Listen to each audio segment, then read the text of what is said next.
Hello students, my self Kavita Yadav, SS teacher, Suraj school Mahendra. आज का हमारा जो टॉपिक होगा 9th क्लास का,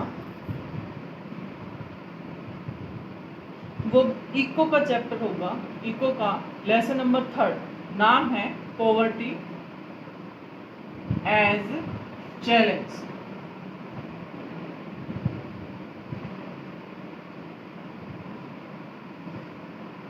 इस लेसन में हम क्या पढ़ेंगे?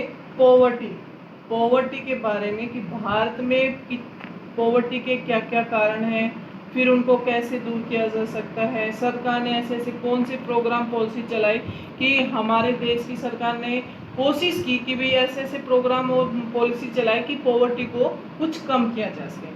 ये पूरा लेसन हमारे इसी पे है। इको में हम जितने भी चैप्टर पढ़ेंगे उसमें केस यानी कि स्टोरी से लेसन को हम अंडरस्टैंड करने की कोशिश करेंगे। कि सबसे पहले हम पॉवर्टी को दो केस से समझेंगे, एक तो अर्बन केस से, एक रूरल केस से।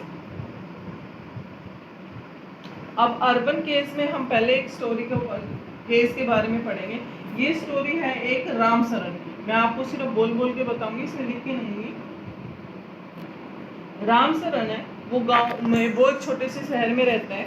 वो एक फ्लोर मिल में आटा की चक्की जोतती है, जहाँ हम गेहूँ पिसवाते हैं। फ्लोर मिल में काम करता है।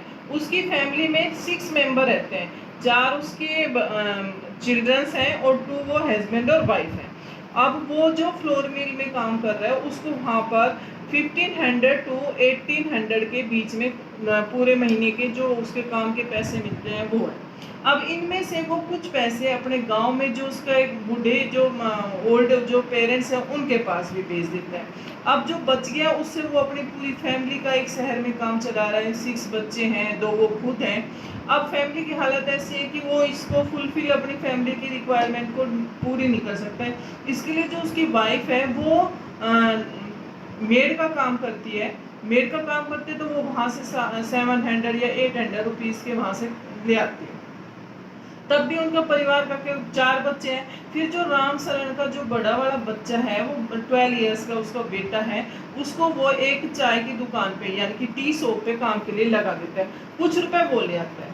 अब भी उनकी फैमिली की नीड्स पूरी नहीं हो रही। क्यों? शहर वो फिर एक बाहर, शहर के बाहर एक स्लम्स होती है, झुग्गी झोपड़े होते हैं, वहाँ पे एक कच्चा सा कमरा लेके किराए पे रह रहा है। किराए भी दे रहा है, रेंट भी दे रहा है उस कमरे का, पूरी फैमिली का पे है। जिसमें से उसका कोई बच्चा स्कूल नहीं जा पा रहा।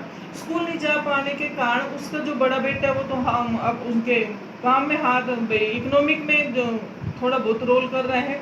बाकी के जो 3 बच्चे हैं वो अपने घर पे है, वो कोई स्कूल नहीं जाए। उनके लिए शूज और सोप और जो शैम्पू ये एक लग्जरी चीज़ है, क्योंकि वो इतने गरीब है। उनको ले गया अगर घर में शूज आ गए उन बच्चों के लिए, या सोप आ गई या शैम्पू आ गई, वो बड़ी लग्जरी चीज़ है उनकी। अब ये तो थी हमारे शहर में कैसे गरीब। अब रूरल केस में हम लाखा सिंह वो एक लैंडलेस लेबर है। उसकी कहानी है, लैंडलेस लेबर है। वो किसी के खेत में काम मतलब लेबर के रूप में काम करता है। वहाँ पे उसको पर डे के 300 टू या 400 या 300 टू 350 रुपीज़ मिलते हैं। अब उसकी फैमिली में भी मेंबर्स जो हैं वो ज़्यादा हैं। उसके खुद के 4 बच्चे हैं, 2 पेरेंट्स हैं, उसके एक बहन है और उसकी एक बूढ़ी माँ है, ओल्ड एज मदर है। उसके जो फादर है वो टीबी पेशेंट थे जो 2 इयर्स बिफोर डाई हो चुके हैं। अब वही बीमारी उसकी माँ को लगी, लेकिन वो इतना गरीब है कि इस बीमारी के कारण उसके फादर एक्सपायर हो चुके थे। वो अपनी माँ का कोई भी इलाज नहीं करा पा रहा था और वो हेल्पलेस भी था, क्योंकि उसकी फैमिली में उसके पास इतने पैसे नहीं थे कि वो उसके लिए अपनी माँ के लिए इलाज कर सके। अब शहर में इसकी वाइफ शहर में थी तो वो मेड का काम कर लेती थी। अब विलेज में, रूरल एरिया में तो मेड की भी जरूरत नहीं, तो उसकी वाइफ फ्यूल इकट्ठा करना, फोल्डर, ये काम करके अपना घर में काम कर रही थी। अब लखा सिंह भी इतना ही। अब ये गांव की और ये शहर। अब इसमें मेन तो ये 2-3 चीज सिमिलरिटी दिखाई दे रही है हमें कि किसके कारण गरीबी है। सबसे पहले कि क्या क्या चीजें आती हैं, इन दोनों को अगर हम कंपेयर करें कि हम सोचें कि गरीबी किसकी वजह से है, ऐसे इन दोनों में क्या क्या कोजेस हमें दिखाई दे रहे हैं गरीबी के। सबसे पहला कारण है इसका, देखते हैं लैंडलेसनेस। वही लैंडलेस है, अगर इसके पास भी जमीन होती या इसके पास भी खुद की जमीन होती तो ये खुद को अपने खेत में कल्टीवेशन करते, फार्मिंग करते तो कुछ अपना लिवलीहुड कमा सकते। तो सबसे पहली बात दोनों लैंडलेस थे। दूसरी बात उनकी जो family, large member of family, जो फैमिली के मेंबर है वो ज़्यादा है। अब इसके 4 बच्चे हैं, इसके 4 बच्चे हैं, अगर इसका एक बच्चा होता या इसके भी 1 या 2 बच्चे होते तो वो उनको एजुकेट भी कर सकता था, 1-2 बच्चे की वो अच्छी से एजुकेशन भी करा सकता था, रिक्वायरमेंट भी पूरी करवा सकता था। तो लार्ज फैमिली भी एक इनके लिए मेन कारण होगी पॉवर्टी का। तीसरा जो उसका है कि पुअर हेल्थ, माल न्यूट्रेंस।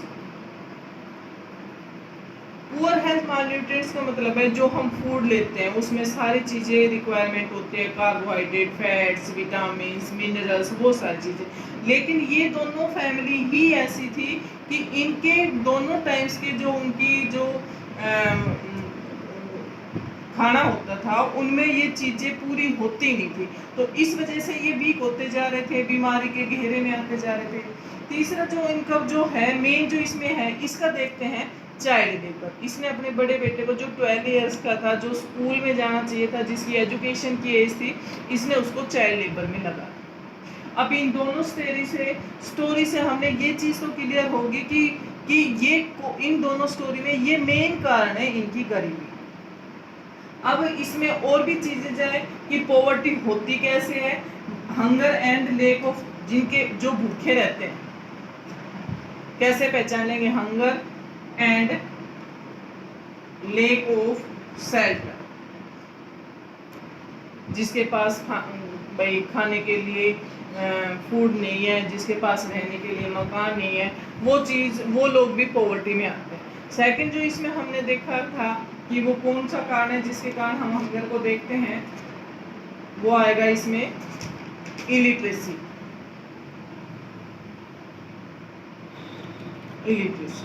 अब महात्मा गांधी ने एक अच्छी कोटेशन दी थी कि महात्मा गांधी ने क्या कहा था।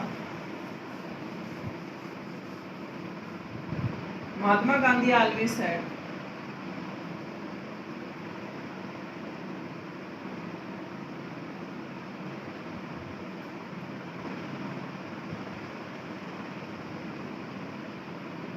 इसमें महात्मा गांधी ने गरीबी के बारे में क्या कहा था। Mahatma Gandhi always instead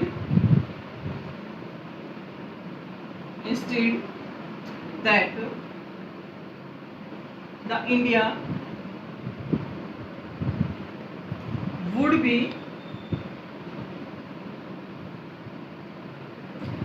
truly independent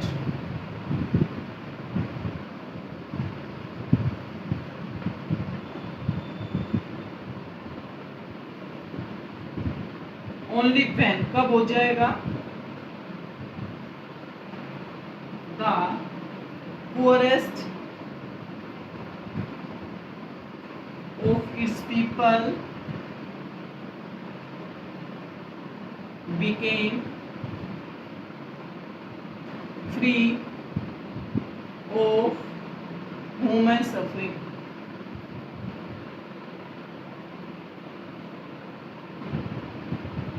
Mahatma Gandhi ने बहुत अच्छी कंक्लूजन की है गरीबी के बारे में कि महात्मा गांधी ऑलवेज इंस्टीड, वो इस बात को कहते हैं that the Indian would be truly independent, Bharat सच में उस दिन इंडिपेंडेंट हो जाएगा जब, ओनली व्हेन, कब, the poorest of its people, इस देश के जो गरीब लोग हैं, बिकम फ्री, वो फ्री हो जाएंगे, गरीबी से फ्री हो जाएंगे, ऑफ ह्यूमन सफरिंग, और वो गरीबी जब हर लोगों के पास फूड, शेल्टर, एजुकेशन, हर चीज़ की उनकी रिक्वायरमेंट पूरी हो जाएगी, जब इंडिया एक ट्रूली इंडिपेंडेंट कंट्री बन जाएगा।